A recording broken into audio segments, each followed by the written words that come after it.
Halo teman-teman semua, senang bertemu dengan teman-teman pada pembelajaran virtual kita pada hari ini dalam mata kuliah Statistik in Language Teaching Research yang dosennya adalah Mr. Haslan S. Harefa MPD. Nah, teman-teman, kami dari kelompok statistik akan menyajikan hasil presentasi kami pada hari ini tentang variabilitas dan skor standar yang dimana materinya telah diberikan kepada kita melalui grup WA tadi pagi. Nah teman-teman, kami dari kelompok statistik ini akan menyajikan dan mempresentasikan bagaimana isi dari materi kita pada hari ini. Dan saya sendiri yaitu presenter pertama Jeffrianus Putra Zebua dan presenter kedua yaitu adalah Sipida Telombanua. Dan presenter ketiga adalah Nofrianti Duru. Dan presenter keempat adalah Kurniawati Gule. Dan presenter terakhir adalah Selvin Indahsari Zenrate. Nah teman-teman, apa itu variabilitas? Kemudian apa itu skor standar? Kemudian apa itu standar variasi? Apa itu varians? Dan kemudian apa saja rumus-rumus dari standar deviance maupun varians ini? Maka kita akan membahasnya lebih lanjut. Jadi teman-teman jangan skip video ini, oke? So let's check it out. Baik teman-teman, saya akan menjelaskan tentang variabilitas. Nah teman-teman, yang perlu teman-teman ketahui pertama sekali itu adalah dalam memberikan suatu gambaran ringkas yang memadai tentang suatu distribusi data ataupun himpunan data, nah dibutuhkan yang namanya ukuran variabilitas. Nah, apa itu variabilitas? Variabilitas itu adalah derajat penyebaran nilai-nilai variabel dari tendensi sentralnya dalam suatu distribusi yang menunjukkan seberapa banyak nilai-nilai variabel itu berbeda dari tendensi sentralnya, atau seberapa jauh nilai-nilai variabel itu menyimpang dari tendensi sentralnya, terutama pada mean atau nilai rata-rata dari suatu data tersebut. Nah, adapun beberapa jenis dari variabilitas ini, yaitu salah satunya yang akan kita pelajari pada hari ini yaitu standar deviasi dan varians. Kedua dari ukuran ini adalah ukuran data statistik yang paling sering digunakan. Nah, apa itu standar deviance? Nah, standar deviance adalah akar kuadrat dari varians atau sering dibilang juga suatu ukuran penyebaran frekuensi dari tendensi sentralnya. Nah, itu adalah standar deviasi. Sedangkan dari varians ini adalah kuadrat dari standar deviasi atau satuan ukuran penyebaran variabel kontinu yang menunjukkan kuadrat dari standar deviasi.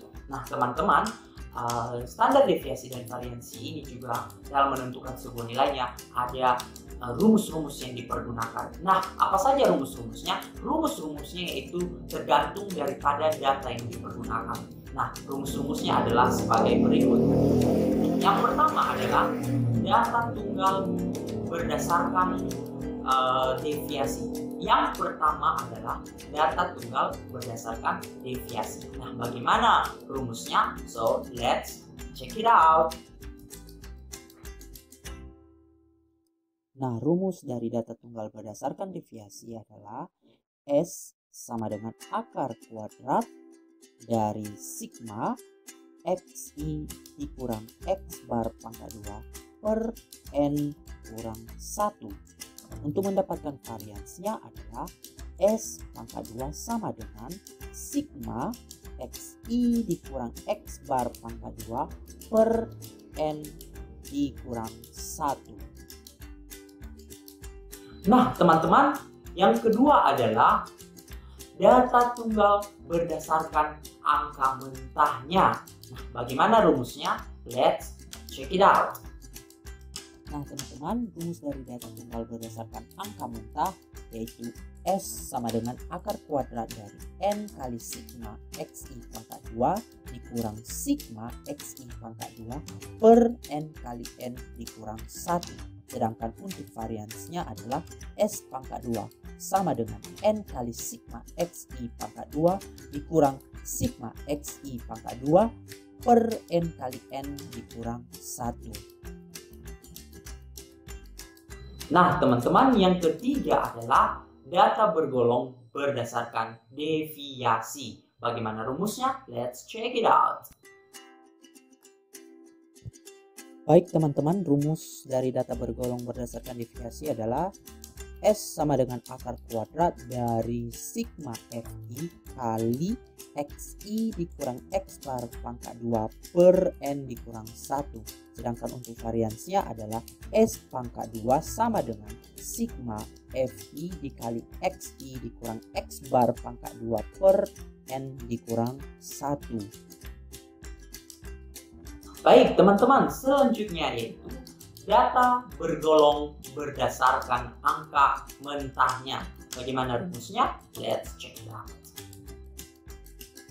Baik teman-teman, rumus dari data bergolong berdasarkan angka mentah yaitu S sama dengan akar kuadrat dari N kali sigma Fi kali Xi pangkat 2 dikurang sigma Fi kali Xi pangkat 2 per N dikali N dikurang 1. Sedangkan rumus variansnya adalah S pangkat 2 sama dengan N kali sigma Fi kali Xi pangkat 2 dikurang sigma Fi kali Xi pangkat 2 per N kali N dikurang 1. Oke teman-teman, yang terakhir adalah data bergolong berdasarkan sandi atau simbolnya. Bagaimana rumusnya? Let's check it out. Nah teman-teman, rumus dari data bergolong cara sandi atau simbol yaitu S sama dengan akar kuadrat dari P pangkat 2 dikali N kali sigma Fi kali Ci pangkat 2 dikurang sigma Fi kali Ci pangkat 2 per N kali N dikurang 1. Dan untuk variansnya adalah S pangkat 2 sama dengan P pangkat 2 kali N kali sigma Fi kali Ci pangkat 2 dikurang sigma Fi dikali Ci pangkat 2 per N kali N dikurang 1. Baik teman-teman, itu adalah beberapa jenis rumus-rumus dalam menentukan standar deviasi maupun varians dari jenis-jenis data statistik. Jadi teman-teman harus menghafal rumus-rumusnya untuk menemukan nilai dari standar deviasi maupun varians dari sebuah data atau dari sebuah distribusi data maupun himpunan data. Oke, don't forget. Baik teman-teman, selanjutnya kita akan berbicara tentang aplikasi rumus menghitung standar deviasi data tunggal berdasarkan deviasinya. Nah, bagaimana aplikasi rumusnya dan juga contoh-contohnya? Mari kita lihat video berikut ini. Let's check it out. Baik teman-teman, ini adalah aplikasi rumus menghitung standar deviasi data tunggal berdasarkan deviasi.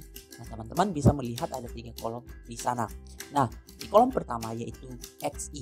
Nah, XI ini adalah data-data dari sebuah informasi atau jumlah total dari data tersebut atau banyaknya data dari sebuah informasi. Nah, teman-teman bisa melihat data dari informasi di kolom pertama yaitu ada 45, 56, 69, 70 dan 80. Jadi banyaknya XI adalah 5 buah. Oke? Dan totalnya adalah 320. Nah, didapatkan 320 itu adalah hasil dari penjumlahan 45 tambah 56 tambah 69 70 80. Maka totalnya itu 320 dan banyaknya data adalah 5 data. Kemudian di kolom kedua yaitu XI dikurang X bar. Nah, XI yaitu di kolom pertama. Nah, X bar adalah rata-rata dari XI. Nah, bagaimana cara mendapatkan X bar? Cara mendapatkan X bar yaitu dengan membagi jumlah total dari XI dibagi dengan banyaknya data di XI. Maka jumlah total dari XI adalah 320 dan banyaknya data di XI adalah 5. Maka 320 dibagi 5 yaitu 64. Makanya didapat 64 hasil dari X bar. Maka di data pertama 45 dikurang 64 yaitu minus 19. Begitu juga dengan di data kedua, data ketiga, data keempat, dan data kelima. Nah, masuk di kolom ketiga yaitu maksudnya di kolom ketiga ini adalah pengkuadratan atau dari kolom kedua. Jadi teman-teman bisa melihat yaitu XI dikurang X bar pangkat 2. Nah, jadi karena sudah didapatkan tadi hasil dari XI dikurang X bar dari data pertama, misalnya data pertama yaitu hasilnya yaitu minus 19. Jadi kuadrat dari minus 19 adalah 361. Begitu juga dengan data kedua, kuadrat dari minus 8 adalah 64. Atau kuadrat dari data ketiga 5 adalah 25. Kuadrat dari 6 atau data keempat adalah 36. Kuadrat dari data kelima atau 16 adalah 256 dan totalnya yaitu 742. Maka itu adalah aplikasi rumus menghitung standar deviasi data tunggal berdasarkan deviasi. Thank you. Oke, teman-teman, sekarang kita masuk pada contoh data tunggal berdasarkan deviasi. Jadi teman-teman bisa melihat contohnya di atas yaitu dari aplikasi rumus sebelumnya. Nah, itu sudah ada data-datanya di sana. Jadi untuk menemukan standar deviasinya teman-teman bisa hanya mencantumkan saja atau memberikan hasil dari XI dikurang X bar pangkat 2 tadi. Jadi S sama dengan akar dari XI dikurang X bar pangkat 2 yaitu 742 per N dikurang 1. N adalah banyaknya data tadi, banyaknya data adalah 5 dikurang 1. Maka hasilnya adalah 13,62. Dan untuk variansinya yaitu S pangkat 2 sama dengan XI dikurang X bar pangkat 2 yaitu 742 dikurang N dikurang per N kurang 1. N nya adalah yang banyaknya data tadi, 5 dikurang 1, maka hasilnya yaitu 185,50. Jadi begitulah cara menghitung data tunggal berdasarkan deviasi. Thank you. Baik teman-teman, selanjutnya kita akan berbicara tentang aplikasi rumus menghitung standar deviasi data tunggal berdasarkan angka mentahnya. Nah, bagaimana cara menghitungnya dan juga contoh-contohnya, maka saya akan menjelaskan di video berikut ini. So let's check it out. Nah teman-teman, sekarang kita akan membahas tentang aplikasi rumus menghitung standar deviasi data tunggal berdasarkan angka mentah. Nah teman-teman dapat melihat ada dua kolom di sana yaitu XI dan XI pangkat 2. Nah di XI itu adalah seperti penjelasan saya sebelumnya, XI itu adalah data atau bisa dilihat juga di situ banyaknya data dan jumlah total dari data tersebut. Nah data dari kolom pertama yaitu 45, 56, 69, 70, 80 dan ada 5 buah data. Sedangkan jumlah totalnya yaitu 320. Nah di kolom kedua yaitu XI pangkat 2. Maksudnya yaitu data-data dari XI akan dipangkatkan 2. Jadi misalnya saja di data pertama yaitu 45, maka pangkat 2 dari 45 adalah 2025. Begitu juga dengan 56, 3136, 69, 4761, 70, 4900, 80, 6400 dan total dari XI pangkat 2 adalah 21.222. Jadi itu adalah rumus dari aplikasi menghitung standar deviasi data tunggal berdasarkan angka mentah. Thank you.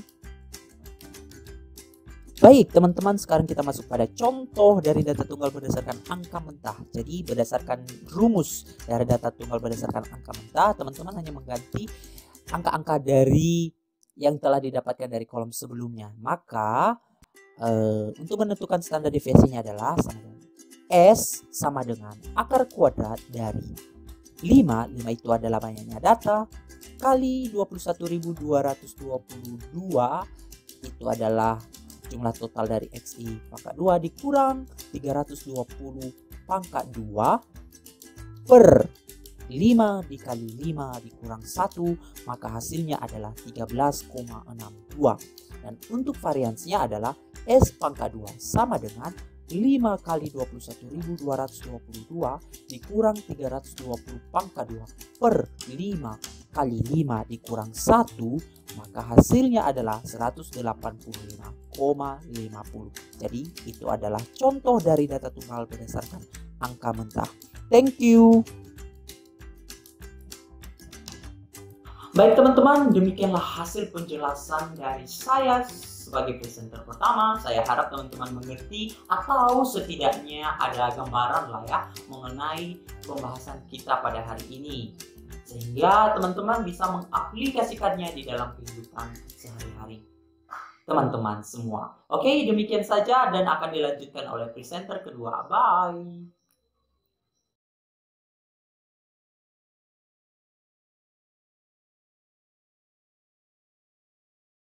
Selamat sore teman-teman semua. Sekarang saya akan melanjutkan untuk menjelaskan materi kita pada hari ini, di mana tadi saudara Jeffrey telah menjelaskan tentang rumus-rumus. Nah, sekarang saya menjelaskan tentang aplikasi rumus menghitung standar deviasi data bergolong berdasarkan deviasi. Nah, sesuai dengan tabel yang sudah tertera dalam materi kita pada hari ini, bisa kita lihat di halaman 3. Di situ ada tabel tentang aplikasi rumus menghitung standar deviasi data bergolong.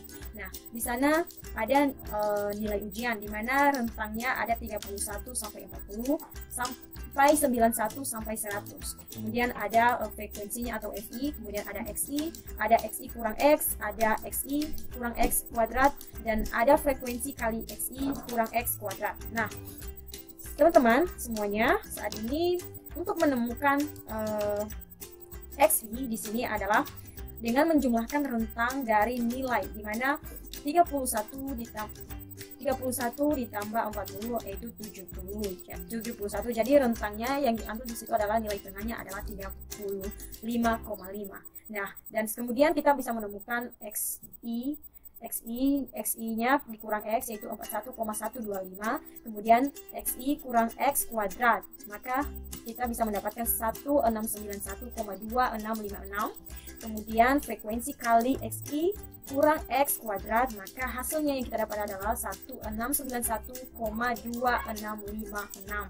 Nah, teman-teman semua, begitulah selanjutnya untuk menemukan XI di rentang nilai selanjutnya.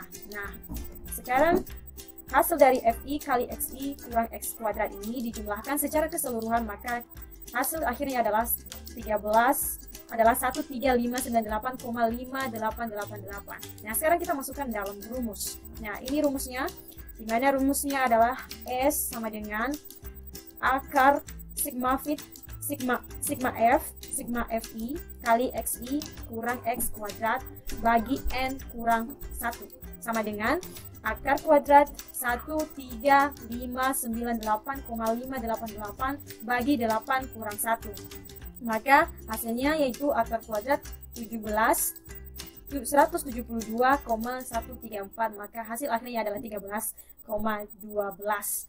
Nah, jadi satuan baku kuadratnya adalah 172,13. Nah, untuk menemukan N di sini adalah jumlah. Ini dia, yaitu 80. Jumlah dari frekuensi itu adalah N. Oke, selanjutnya pada tabel selanjutnya ada aplikasi rumus menghitung standar deviasi data bergolong berdasarkan angka mentah. Nah, teman-teman sudah tahu di materi yang telah dibagikan, di situ ada tabelnya, bisa kita lihat. Di sana juga ada nilai ujian, ada rentangnya, kemudian ada frekuensi, ada XI, ada XI kuadrat, ada frekuensi kali XI, kemudian ada frekuensi kali XI kuadrat. Nah, teman-teman semua sama halnya tadi menemukan XI seperti yang telah saya jelaskan tadi, kemudian begitu juga dengan hasil XI kuadrat dan FI kali XI, dan begitu juga FI kali XI kuadrat. Nah, teman-teman semua, hasil semua FI kali X ini dijumlahkan hasilnya, yaitu hasilnya adalah 6130. Sedangkan FI kali X kuadrat hasilnya adalah 483310. Bukan di dalam rumus.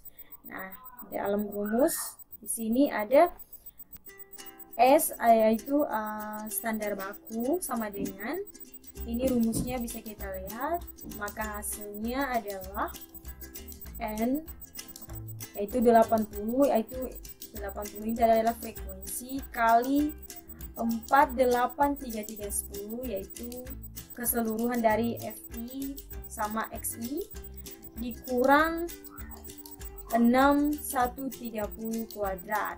Ini dia hasil dari ini, maka dibagi per 80 kali 80 kurang 1, maka hasilnya adalah kuadrat 172,136, maka sama dengan 13,12, dan standar baku kuadratnya adalah 172,13. Baik teman-teman, saya akan melanjutkan untuk menjelaskan pertemuan 5. Jadi teman-teman bisa mengikuti penjelasan saya ini di file yang telah diberikan share di grup. Saya masuk pada aplikasi rumus menghitung standar deviasi data bergolong cara sandi atau simbol. Di mana di sini kita ketahui ada tabel. Ada tabel di mana ada nilai ujian, FI frekuensi, XI nilai tengah, dan CI nilai coding. Di mana nilai ujian di sini, di mana kita nilai ujian ada 31 sampai 100, di mana frekuensi ada 1, 2, 5, ada 80, jumlahnya 80. Sebagai penjelasannya, 31 sampai 40 frekuensinya ada 1, 41 sampai 50 frekuensinya ada 2, begitu selanjutnya, sehingga jumlahnya 80. Sedangkan XI yaitu nilai tengah daripada 31 sampai 40. Kemudian teman-teman, CI atau nilai coding, di mana nilai CI 0 ke atas diberi tanda positif dan 0 ke bawah diberi tanda negatif. Di mana kita perhatikan, jika kita perhatikan di kolom yang ke-75,5 ada nilai CI-nya adalah 0. 75,5 di sini menjadi KKM ataupun standar nilai dari nilai ujian yang telah disediakan. Jadi semua siswa harus dapat mencapai KKM 75,5, sehingga 75,5 yang mendapat lebih dari 75,5 akan diberi tanda positif, dan sedangkan yang kurang dari 75,5 diberi tanda negatif. Seperti yang saya bilang tadi, 0 ke atas diberi tanda negatif dan 0 ke bawah diberi tanda negatif. Kemudian CI kuadrat, di mana nilainya didapat dari min 4 kali min 4 sama dengan 16. Jadi CI kuadrat itulah nilainya 16. Kemudian FI kali CI, berarti kita kalikan FI kali CI, hasilnya min 4. 1 kali min 4 sama dengan min 4. Begitu selanjutnya, sehingga dia mendapat nanti penjumlahan sama dengan 9. Kemudian FI kali CI pangkat 2, berarti FI 1 kali 16 berarti 16. Begitu selanjutnya, sehingga penjumlahan nilai FI kali CI kuadrat sama dengan 137. Kemudian masuk kita pada rumus daripada menghitung standar deviasi data bergolong cara sandi atau simbol, di mana rumusnya di sini ada standar deviasi atau S sama dengan akar dari P pangkat 2, di mana P di sini panjang kelas, kali N sigma F kali CI pangkat 2 atau kuadrat, kurang sigma F kali CI kuadrat per N kali N kurang 1 sama dengan 10 pangkat 2. 10 pangkat 2 yaitu panjang interval kelas. Berarti panjang interval kelas itu ada 100, berarti 10 kali 10 sama dengan 100. Makanya 10 kuadrat.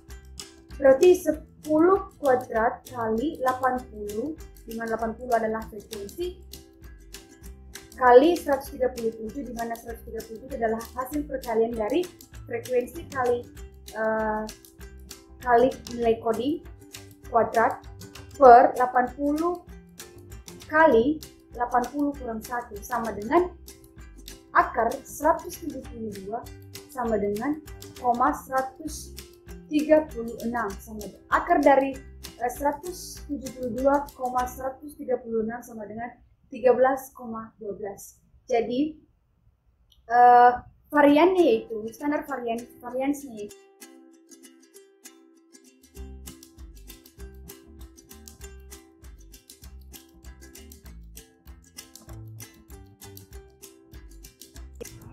dan selanjutnya saya akan membahas nomor 3 yaitu skor standar dalam kurung Z-score dan T-score. Pengertian Z-score adalah skor standar berupa jarak skor seseorang dari mean kelompoknya dalam standar deviasi. Jadi Z-score ini berguna untuk membandingkan nilai si A dengan nilai rata-rata nilai si A dengan nilai rata-rata mean yang ada dalam suatu kelas tersebut atau dalam suatu data yang telah diperoleh. Kemudian kegunaan Z-score, ya ini dia kegunaan Z-score, membandingkan posisi seseorang dengan orang lain dalam kelompok masing-masing. Contoh, Budi mendapat nilai 7 sementara Andi 9. Budi berargumen bahwa guru kelasnya itu pelit nilai sementara guru kelas Andi itu baik hati. Nah, untuk membuktikan apakah memang Budi mendapat nilai yang sama atau lebih baik dari Andi, kita menggunakan Z-score. Kemudian simpangan baku atau standar deviasi. Ukuran sebaran statistik yang paling lazim sifatnya ia mengukur bagaimana nilai-nilai tersebar. Simpangan baku merupakan bilangan tak negatif dan memiliki satuan yang sama dengan data. Nah, jadi ukuran sebaran statistik yang sudah ditentukan di sini yaitu 10.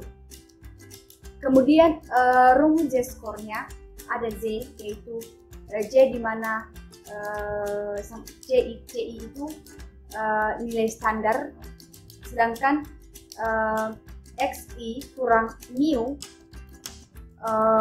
yaitu di mana X angka mentah atau skor yang diperoleh, kemudian mu skor rata-rata, sedangkan S di bawahnya itu simpangan baku. Keterangan di bawahnya, Z-score adalah besarnya penyimpangan skor individu dari rata-rata dibagi standar deviasi. Rata-rata skor standar sama dengan 0 dengan standar deviasi. Kemudian rumus T-score, TI sama dengan 50 tambah 10 ZI. T-score adalah bentuk lain dari skor standar di mana rata-rata ditentukan 50 dengan standar deviasi 10. Masuk kita pada contoh. Pada UAS, Andi memperoleh nilai 60 untuk mata kuliah CE. Untuk mata kuliah CE, rata-rata kelas adalah 50 dan simpangan baku 10. Untuk mata kuliah CO, Andi memperoleh nilai 56 dan rata-rata kelasnya 46 dengan simpangan baku 4 dalam kasus ini. Di manakah posisi nilai Andi yang lebih baik? Jadi pada soal ini akan membandingkan nilai Andi yang lebih baik antara pelajaran CE, antara nilainya yang didapatkan di mata pelajaran CE dengan mata pelajaran yang didapatkan di CO. Di mana kita akan menggunakan di mana kita akan menjawabnya dengan menggunakan rumus skor, Z-score, di mana 60 yaitu nilai dari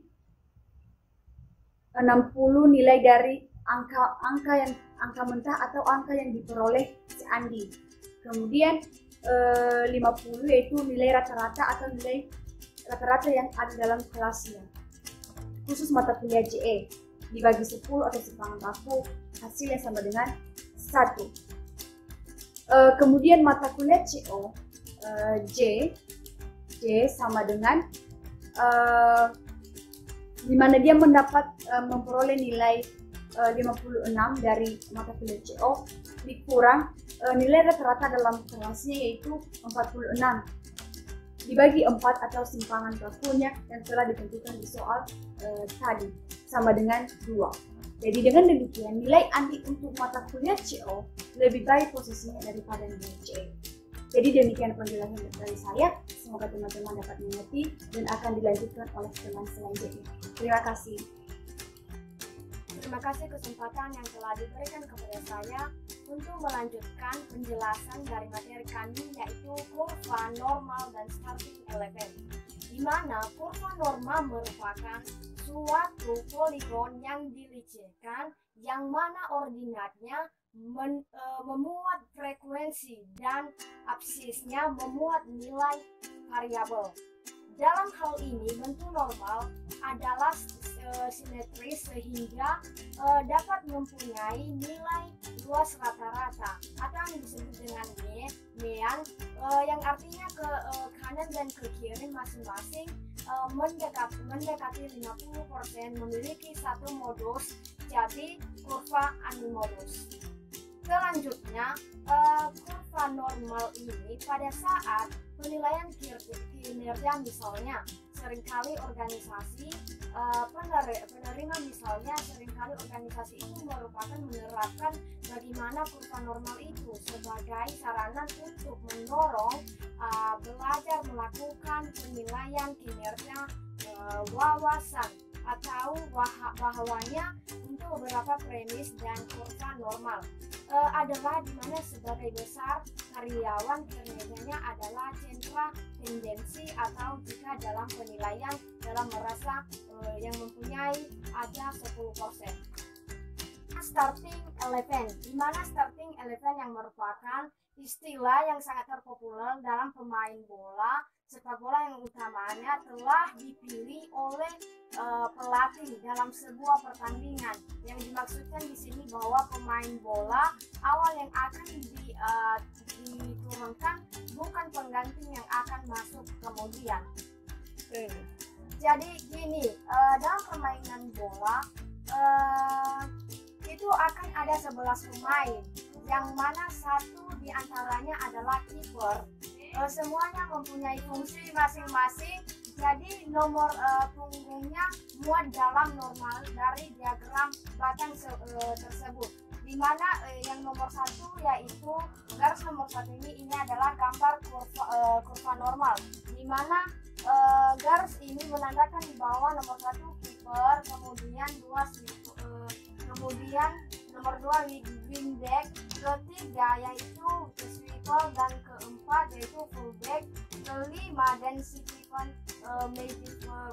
back, 7 defensive midfield and central midfield, dan begitu selanjutnya. Dan ini bahwa menandakan bahwa garis ini yang disebut dengan garis batang kurva normal, dan ini antara titik dengan 1 sampai 5 ini menunjukkan bahwa titik letak batang dari kurva normal. Oke, demikian saja penjelasan dari saya. Terima kasih. Terima kasih kesempatan yang diberikan kepada saya. Nama saya Salvin Indasari Zendrata. Saya akan melanjutkan menjelaskan materi kita pada hari ini, melanjutkan penjelasan dari teman kita Kurniawati tadi, yaitu tentang kurva normal dan starting eleven. Baik, pada saat penilaian kinerja misalnya, seringkali organisasi menerapkan kurva normal. Bagaimana sarana untuk mendorong manajer melakukan penilaian kinerja bawahannya? Beberapa premis dari kurva normal itu adalah ada 2. Yang pertama, sebagian besar karyawan kinerjanya adalah rata-rata, central tendency. Yang kedua, jika dalam penilaian kita merasa ada 10% dari tim kita yang memiliki kinerja baik sekali, berarti ada 10% dari tim kita juga yang berkinerja kurang. Dapat kita lihat di gambar contoh pada kurva normal tersebut. Kita dapat melihat contoh gambar pada materi yang sudah dikirim tadi pada lembaran terakhir. Kita dapat melihat bahwa dalam kondisi menghadapi batasan seperti ini, manajer harus memilih. Seringkali manajer bersikap menghindari konflik dengan anak buah dengan memberikan penilaian yang minimal baik kepada seluruh bawahannya. Hal ini yang sering menyebabkan organisasi tidak memacu karyawan untuk berkompetensi secara sehat. Karyawan berprestasi akan melihat upayanya tidak dihargai secara cukup. Sedangkan karyawan yang kurang baik kinerjanya akan melihat tidak ada insentif untuk memperbaiki kinerjanya. Jadi, semua akan dinilai baik, sehingga pada akhirnya semua akan menjadi karyawan yang mediocre. Demikian penjelasan dari saya. Terima kasih.